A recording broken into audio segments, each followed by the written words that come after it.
The Life of English from Beowulf, actually pre-Beowulf, to K-pop.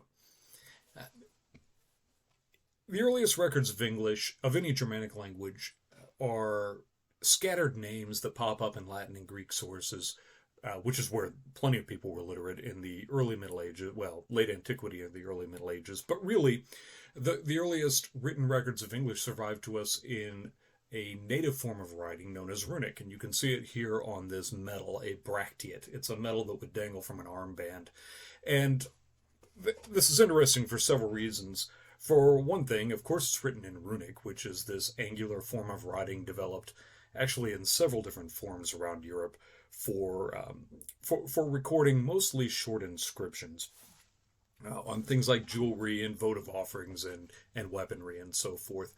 And what we have here is something that reads Gai Go Gai Maga Magai, which is probably imitates the howl of a wolf, and you can see the soldier there howling like a wolf with a wolf below him, and then gift for a kinsman. So it's not a very inspiring line, but it's something that makes sense on a piece of jewelry, and it's reflective of what these inscriptions usually say. They're things like, the name of a person on a sword, or the name of a person on a ring, that kind of thing.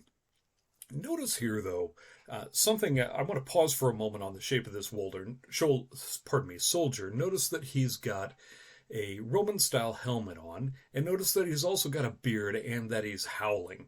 What we see here is a syncretic view that is a mixed view of a collision of cultures. There is somebody acting like a Germanic warrior with facial hair like a Germanic warrior, wearing Roman stuff, and he's in the background. In the foreground, we have Romulus and Remus, the legendary founders of Rome, being suckled by a she-wolf, which is a classic piece of Roman legend, but again, something that's probably interesting to Germanic warriors who may have seen wolves as a totemic and symbolic animal. This is an interesting record, then, of syncretism, of cultural assimilation. And that's something to bear in mind, that the story of the beginnings of English is intimately intertwined with the story of the aftermath of the Roman Empire in several ways, about which more anon. Now, literacy was fragmentary and small in Northern Europe and restricted to things like this, but literacy was widespread and well-developed in Southern Europe, in the Roman Empire, for example. And so it's when a Southern movement, a Mediterranean movement, Christianity, that really values certain texts and reading them, like the Bible, moves north into England, that writing reaches the early speakers of English, the Angles, the Saxons, and in fact other ethnic groups living up in Northern Europe. We have this copy of the Gospel according to John, written down sometime in the 7th century. It's not the oldest thing from the British Isles, but it's interesting partly because it is the oldest intact book in Europe. It's common for the text block of a book to survive from a very early date, but bindings don't survive very well. That's the part of a book that takes damage in everyday life and ends up getting replaced in the Renaissance or by early modern collectors. So we have relatively few medieval bindings. This one survived because the book was buried as part of a shrine together with St. Cuthbert for several centuries, and then later recovered and treated more as a sacred object than as a workaday book. If you look inside it, you can see that this gospel's written in Latin. That's because Latin was the language of the Catholic Church, and it was the international language of Europe. You could spend your life trying to learn every local dialect, or everybody could just talk to each other in Latin and write to each other in Latin, at least in the educated set. And if you know your Latin, then you can read this beautifully. This is written in an insular half-uncial. In principio erat verbum, et verbum erat apud Deum, et Deus erat verbum. In the beginning was the Word, and the Word was with God, and the Word was God. If you know your Gospels, that's familiar to you as the opening of John. But it wasn't long, of course, I should also add this, that English speakers learned to write first in Latin in order to do religious stuff that depended on texts. That was a thing of new importance in their cultures. This began around the year 600. More about that anon. And they learned this writing from several different streams. They learned quite a bit of it from the literate Irish people who were trying to evangelize the Angles and the Saxons very early on, from literate Welsh people who were sometimes trying to do the same thing, but mainly getting kicked around by the Angles and Saxons, and then also from Italian missionaries who, or they weren't all ethnically Italian, but missionaries sent from the Mediterranean by the Pope, again around the year 600. More about that later. Once people learned to write in Latin, they began to write in English as well. They realized they could apply this technology to their spoken language. And here we've got a famous gospel book, not the most famous one, called the Rushworth Gospels, because of where they were found. This was certainly written in Latin in Ireland by a known person around the year 821, was when this copy was made. If you look at the frontispiece on the left-hand screen, you can sort of puzzle out an I and an N and a P, and those are the first letters of the that's the in principio, the in the beginning, the first letters of the gospel. And then on the right-hand page, you see the normal text block, where again it's in a beautiful insular half-angel, erat verbum, verat verbum erat apud Deum, and so forth. It's the same text, but what I want you to notice is that in between the lines we have Old English writing that translates this. It's glossed in Old English. This is a really late gloss. You notice that this is written in the 950s or the 1000, or roughly, between 950 and the year 1000. This is not the oldest such gloss in English, but it's representative of the kind of thing that English speakers began to do very early on. I've got this one here because it's written in the form of Old English that most people get taught if they study Old English, which is late West Saxon. The older one of these is there are many older one of these. We won't deal with that. If we want to look at that, it's rather small. This is how the first words of John sound in Old English, in late West Saxon. On angine erast was word, and that word was mit Gode, and God was that word. That was on fruman mit Gode. Allething whereon je wurte thur hina, and nonthing nas je wurt boot on him. That was lief, the on him je wurt was, and that lief was mana leocht. And that leocht licht on theostrum, and theostro that neje namen. Man was from God ascende, das nama was Johannes. This kom to je witnesse, that he je witnesse kuchte, betham leochte, that alle man thur hinne je levd on. Nes he leocht, ac that he witness forthbere, betham leochte. Soth leocht was, that on licht als ne kunnen ne man, und is ne miranerd. He was on miranerd, und miranerd was je wurt thur hinne, und miranerd hinne ne knau. Pardon me, hinne ne ye knau. Now there's a typo in here in the 1, 2, 3, 4th line down. Was should not have the E in it. It should just have the AE ligature. My apologies. You can tell that English has changed an awful lot since that time. The vocabulary has changed. I'm sure you can recognize some words in here. The morphology has changed. There are a lot of endings we don't use anymore. The syntax has changed. And again, the vocabulary has changed quite a bit. Theostrum is darknesses. We don't use that word anymore. And so forth. Midaneard is Middle Earth, resurrected through Tolkien, but again, obsolete. Pardon me. The most famous monument of this period is Beowulf. Here's a picture of the front page of Beowulf, and you can go find this online at the Electronic Beowulf Project if you wish. We call this stage of English that sounds like what I just read to you, Old English, and it runs from roughly 600 to 1150. And the heyday of it really ran from about 700 to about 1066, which we'll talk about briefly.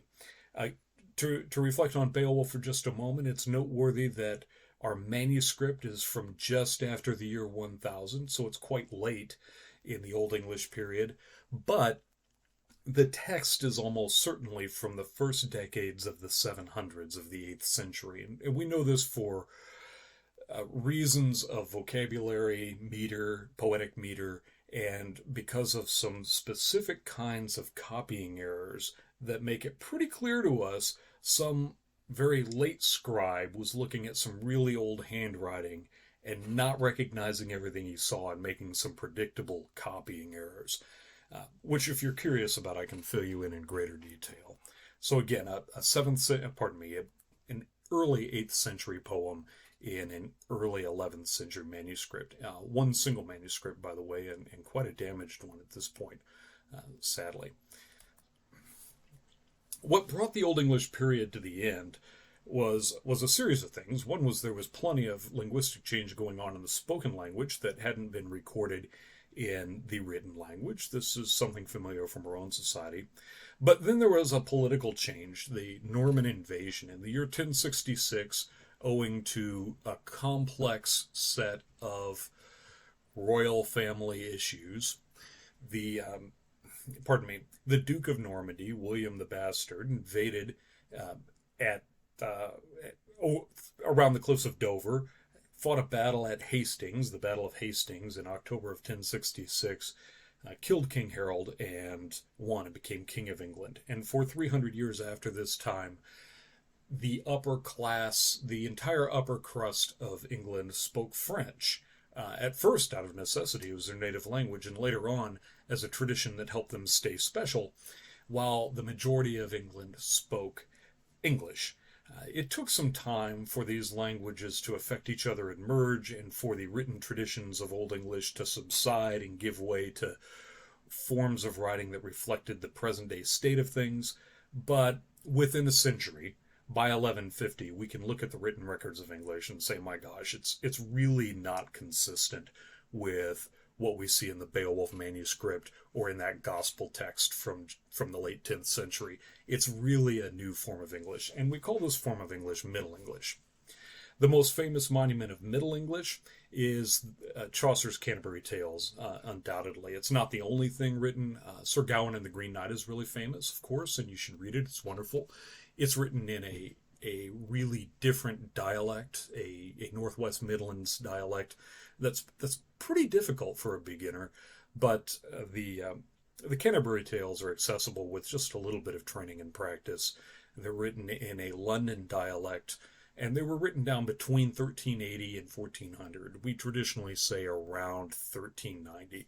We have a pretty good paper trail on Chaucer because he had a lot of government jobs, and he was a busy guy, so we know quite a bit about what he was up to.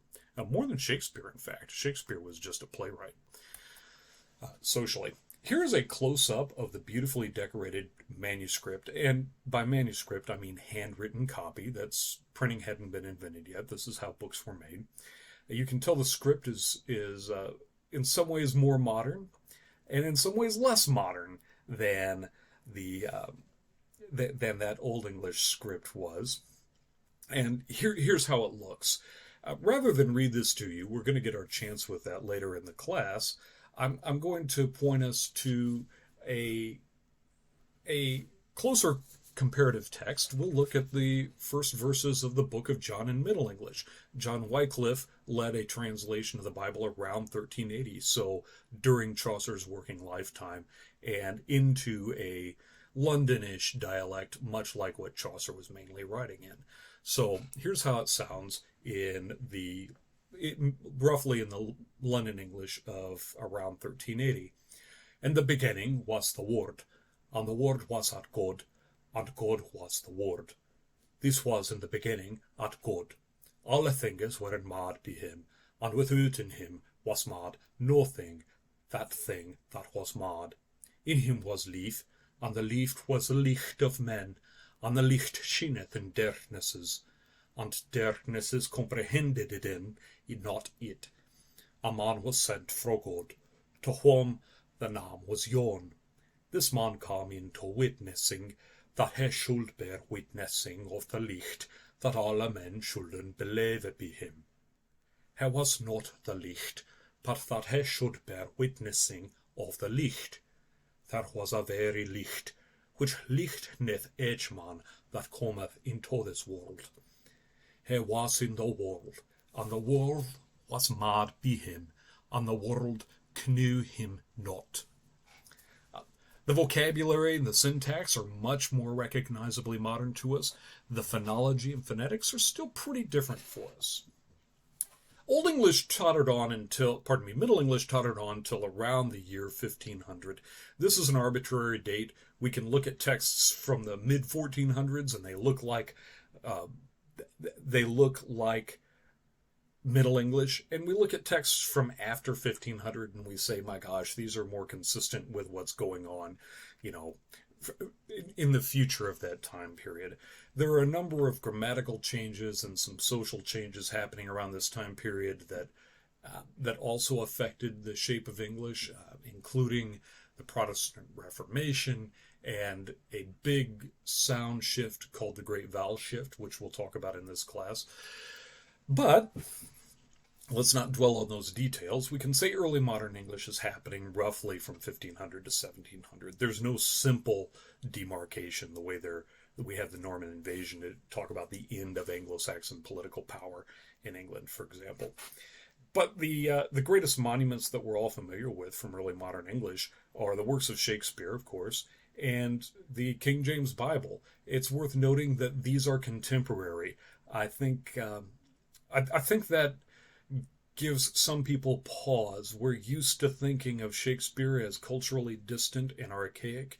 And as you know, many of us in our community are used to thinking of the unrevised King James Bible as rather old-fashioned, but not as foreign as Shakespeare is. And in fact, it's translated into the same everyday language that you see Shakespeare offering on the stage, which is one of the reasons it keeps getting revised, right? People want this text translated or at least respelled in their modern language. Taking a closer look at the Gospel according to John, you'll notice that we see a medieval style typeface here. This is actually a late medieval style typeface. Some people would call it Gothic, others would call it black letter, and some people would say Old English. But as you know, this is not what Old English writing actually looked like. You saw some of that earlier on. Here's a pronunciation of early modern English from around the year 1600. And the beginning was the Word, and the Word was with God, and the Word was God. The same was in the beginning with God. All things were made by him, and without him was not anything made that was made. In him was life, and the life was the light of men. And the light shineth in the darkness, and the darkness comprehended it not. There was a man sent from God, whose name was John. The same came for a witness, to bear witness of the light, that all men through him might believe. He was not that light, but sent to bear witness of that light. That was a true light, which lighteth every man that cometh into the world. He was in the world, and the world was made by him, and the world knew him not. It's worth noting that at this point, between 1605 and 1611, the publication date of the King James Bible, English was mostly confined to the Kingdom of Great Britain and a little bit of Ireland. That is the yellow outlined area here on this map, made by John Speed, my 10th great-grandfather, incidentally. The only outpost of the English language at this point was the Jamestown colony, founded in 1607 with 104 men and boys, no women to start, and it had dwindled because of starvation and battle with the Powhatan Indians to about 60 individuals by 1610. Nobody in the world outside of this island cared about English to that point, but as you know very well, things changed. In 1588, Queen Elizabeth's fleet had sunk the Spanish Armada. England now reigned as the preeminent naval power of the world and would get a start very quickly building up an empire that would spread English all around the globe until it reaches its current postmodern state where ABBA, where Blackpink, and where Black Swan will sing in English all around the world. And I will leave you with the dulcet tones of the K-pop hit Karma, performed by Black Swan, a Korean pop group frontlined by the Indian-born Sriya and the Brazilian-born Gabby, who are singing in a mixture of Korean and English in a style influenced by African-American hip-hop. English is not just the language of that one island anymore.